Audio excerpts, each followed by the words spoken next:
Halo, Assalamualaikum warahmatullahi wabarakatuh. Selamat siang semuanya. Kok kurang semangat ya, padahal udah makan kan?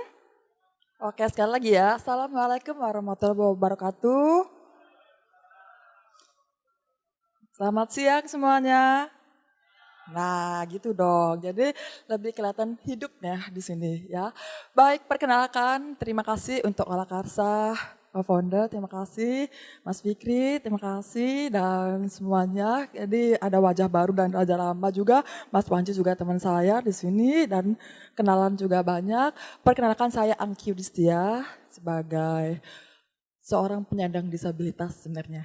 Nggak terlihat sebagai seorang penyandang disabilitas saya ibu bapak ya, karena saya harus menggunakan alat bantu dengar.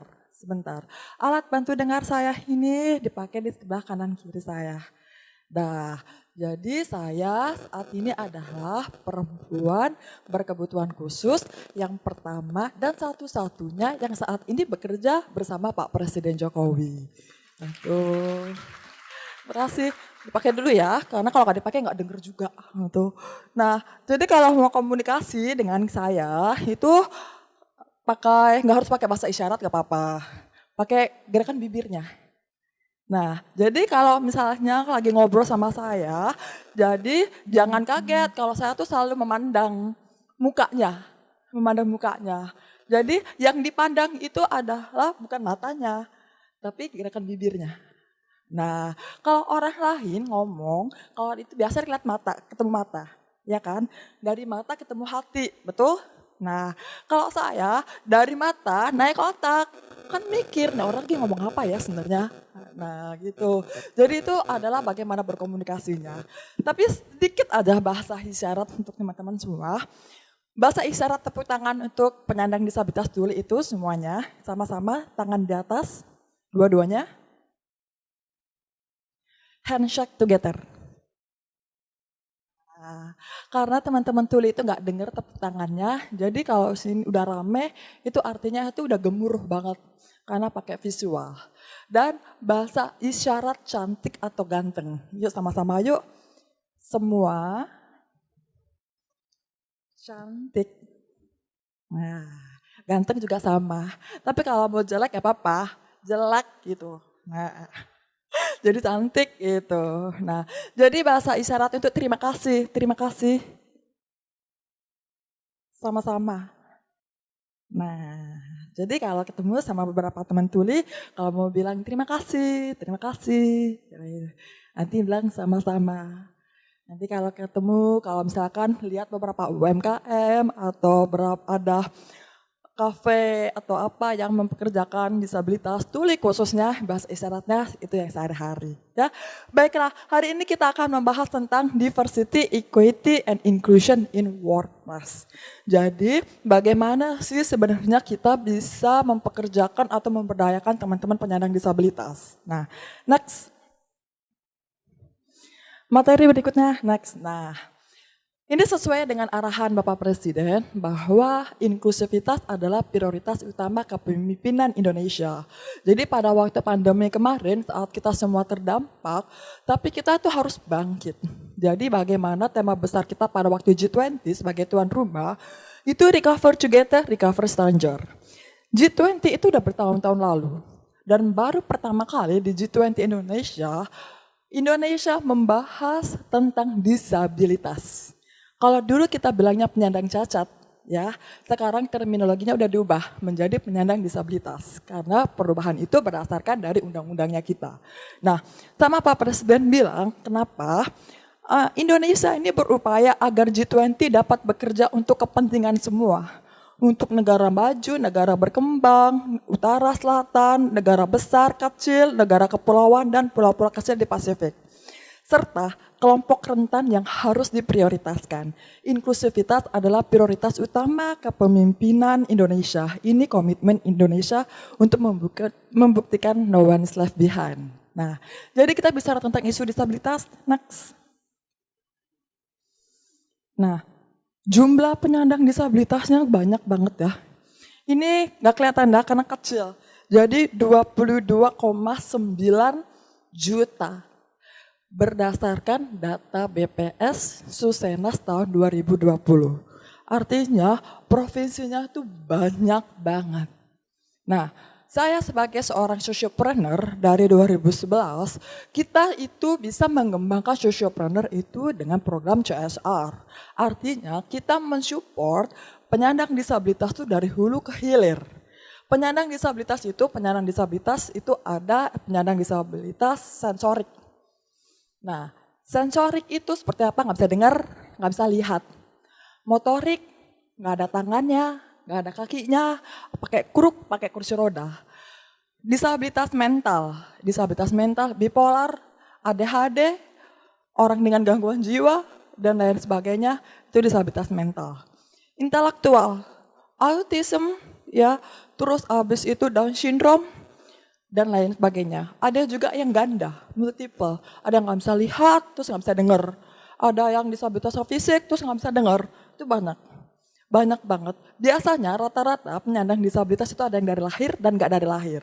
Kalau dari lahir itu biasanya karena kasus stunting. Semakin tinggi stunting itu akan semakin tinggi penyandang disabilitas yang lahir.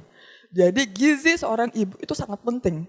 Makanya banyak banget yang virus di ibu hamil. Itu banyak banget di daerah-daerah terkecil. Dan juga di daerah itu paling banyak kecelakaan kerja. Makanya banyak banget masyarakat kita kalau naik motor itu nggak pakai helm, ya, atau jadi akhirnya terjadi kecelakaan atau kecelakaan mobil di tol, kecelakaan pekerja itu banyak banget yang menjadi disabilitas. Nah, lalu apa sih yang dilakukan oleh pemerintah? Semuanya ini kalau kita bilang pentahelix collaboration, semua bermula dari pemerintah. Pertanyaannya, apa yang dilakukan pemerintah? Pemerintah melalui Pak Presiden telah mensahkan berbagai kebijakan. Kebijakannya adalah, next, berikutnya. Nah, waktu pandemi kemarin, kita itu kerja cepat dan kerja keras banget. Karena kenapa? Karena kita semua terdampak. Jadi no one left is behind.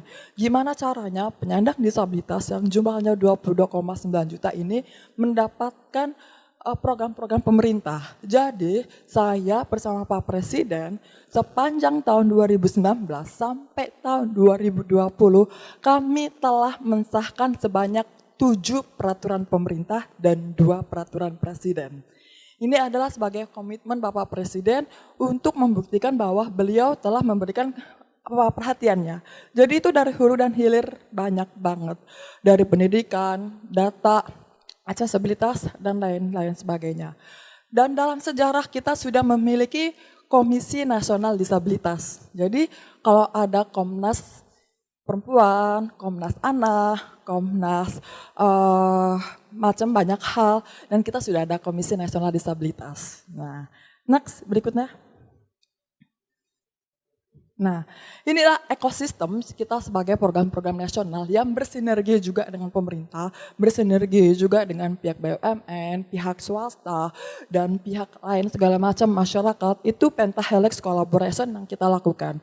Dan juga kita bekerja sama dengan para teman-teman wartawan, pemret-pemret itu bekerja sama dengan kita, bahwa media pun juga ada untuk menginformasikan isu penyandang disabilitas secara nasional. Jadi ekosistem kita itu dimulai dari data. Kita mutakhir data, satu data itu ada di Dukcapil. Kedua, pendidikan, pelatihan vokasi. Kita paham bahwa penyandang disabilitas ketika mau kerja, mereka kita usahakan untuk mendapatkan sertifikasi profesi dari BNSP. Artinya ketika mereka sulit untuk mendapatkan kuliah, kita siapkan mereka sesuai dengan kapabilitas mereka untuk mendapatkan sertifikasi profesinya. Lalu berikutnya itu bagaimana mereka bisa kerja. Saat ini kami bekerja sama juga dengan RBB BUMN. Rekrutmen bersama BUMN, yang bagaimana perekrutan bersama ini wajib untuk 2% penyandang disabilitas itu diterima. Itu adalah komitmen pemerintah melalui pemerintah Kementerian BUMN diikuti serta oleh ekosistem BUMN. Dan selanjutnya ini adalah setelah kalau BUMN ini sudah sukses dan berhasil, kira kita udah 2 tahun ini dan tahun ini kita mau ngembangin ke pihak-pihak swasta. Karena bagaimanapun ada peraturan yang mengatakan bahwa perusahaan swasta wajib menerima 1% penyandang disabilitas dan wajib untuk 2% untuk BUMN dan negeri. Nah, penyandang government untuk negeri itu udah PNS-nya itu untuk perekrutan disabilitas.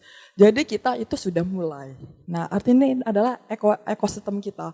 Bagaimana data-data kita itu dari sekolah sampai kuliah, sampai bekerja itu ada di kita. Next, berikutnya.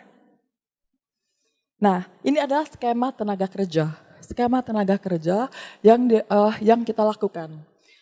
Ini dimulai dari pre-recruitment planningnya, lalu juga ada sourcing ya, lalu ada selection itu dimulai dari core value, psikotest, user interview, medical check up, terus ada onboarding, ada training, soft skill dan hard skill sekalian, sampai placement. Placement itu macam-macam. Itu ada yang magang, ada PKWT atau PKWTT atau macam-macam. Kalau tidak bisa dipekerjakan, tapi ingin diberdayakan, bisa secara wirausaha. Jadi misalnya ada perusahaan X ingin memberdayakan penyandang disabilitas, tapi belum bisa untuk terima kerja, tapi mau dikembangkan. Itu berarti literasi UMKM sampai permodalan dan pendampingannya. Dan terakhir, ini adalah pelayanan publik yang didapatkan itu adalah BPJS Tenaga Kerjaan dan lain sebagainya. BPJS Tenaga Kerja itu punya program Return to Work. Artinya yang pertama, ketika kita yang non-disabilitas mengalami kecelakaan kerja menjadi disabilitas, itu bukan berarti harus dikeluarkan atau dipecat hari itu juga, enggak. Tapi direhabilitasi lagi, lalu kalau sudah selesai rehabilitasi dikembalikan ke perusahaan sesuai dengan kompetensinya. Karena jelas asesmennya. Dan untuk yang disabilitas kita bantu untuk mereka bisa mengakses pekerjaannya. Itu komitmen dari pemerintah seperti itu. Tinggal bagaimana semakin banyak perusahaan yang merekrut, mereka bisa mendapatkan BPJS Tenaga Kerjaan dan juga BPJS Kesehatan tentunya. Ya, next berikutnya.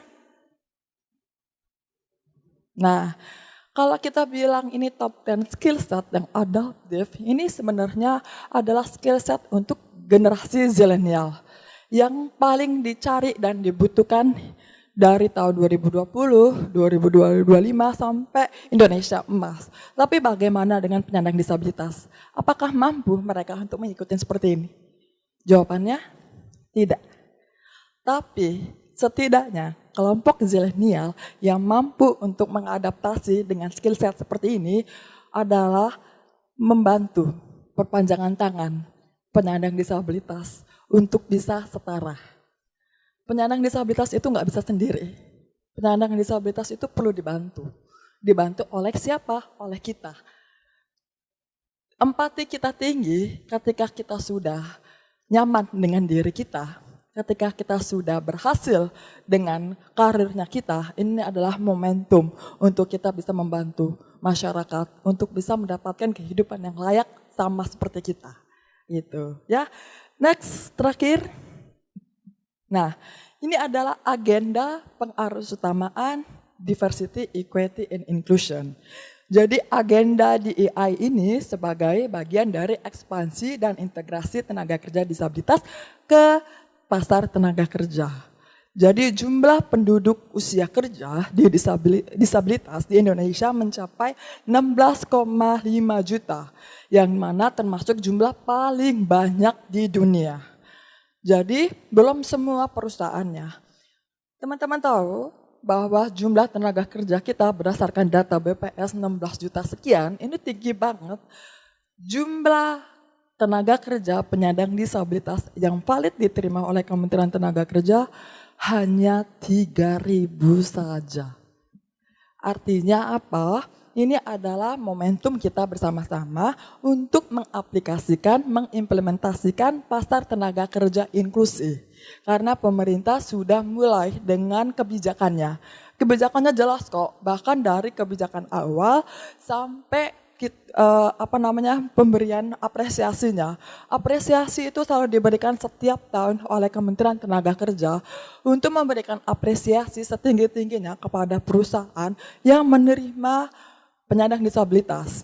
Itu dimulai dari bulan ini, kami bersama-sama dengan Kementerian Tenaga Kerja dan Dinas Tenaga Kerja, mereka itu mencatat perusahaan-perusahaan mana yang telah menerima dan mempekerjakan penyandang disabilitas. Sehingga bulan November, penghargaan itu langsung diberikan oleh Ibu Menteri Tenaga Kerja. Itu setiap tahun, dimulai dari 2021 kemarin. Nah, sekarang 2023. Dan harapan saya mudah-mudahan dengan skema nasionalnya ini bisa diimplementasikan bersama oleh kita semua. Bahwa untuk perekrutan tenaga kerja ini untuk penyandang disabilitas itu masih perlu dikembangkan hingga bisa mencapai Indonesia emas. Jadi kalau kita bicara tentang generasi Z, kepemimpinan milenial, kepemimpinan yang generasi anak muda ini harus berjalan. Tapi apakah kita sudah mengikut sertakan penyandang disabilitas? Itu pertanyaannya. Kepemimpinan inklusi adalah bagaimana kita bisa merangkul keberagaman. Tidak hanya perempuan, youth, berdasarkan agama atau tidak melihat secara agama, tidak melihat secara ras, tapi juga kita tidak melihat atau membanding-bandingkan atau mendiskriminasikan disabilitasnya. Disabilitas itu bisa apabila kesempatan itu ada. Baik, terima kasih. Wassalamualaikum warahmatullahi wabarakatuh. Cek, cek.